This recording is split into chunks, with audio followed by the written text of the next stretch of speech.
the Pet of the Week, brought to you by First National Bank. Are you ready to turn your dreams into reality? Look no further than First National Bank, your genuine Maine community bank.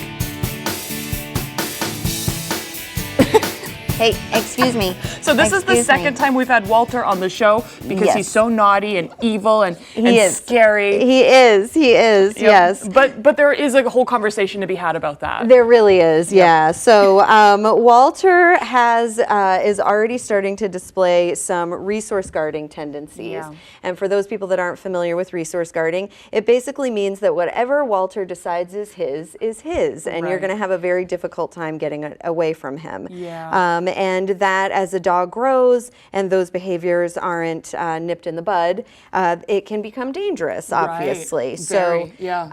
He is going to need a very particular home. He cannot be with any other animals. Oh. And he is not a great fit for children right now because he does have a little bit of unpredictability. Right.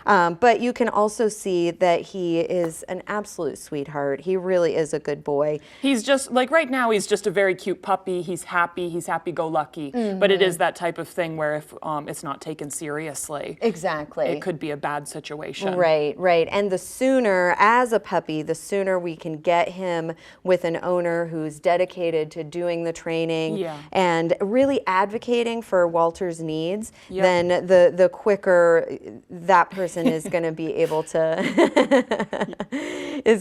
to break him of some of these habits and really work with him to make him successful. So it's just going to take somebody committed who doesn't really have kids or any other pets in the home, and that's really what it's going to take. That's it exactly. Yeah. He is going to require training, and he's also going to require multiple visits at the shelter. So it's going to be important for a person to kind of invest right from the beginning, because he's not the normal puppy. He's not just going to be able to go home as soon as you have a first meeting. It's going to require several meetings. It's going to require dog stays out so that you can really start to get an idea of what Walter's behaviors are like and whether or not you are equipped to manage them. Right. Yeah. And sometimes this happens growing up in a shelter. I mean, it's chaotic. He was with a litter, so maybe he felt like as a little guy that those things were necessary. But exactly. Yeah. It's pretty standard, I guess, alpha type behavior. Yeah, right. So he thinks he's the big dog on campus. He really does. Right. He wants to be, but he's all love. He's still playful. He still gives lots of kisses. Yeah. He really is a good boy.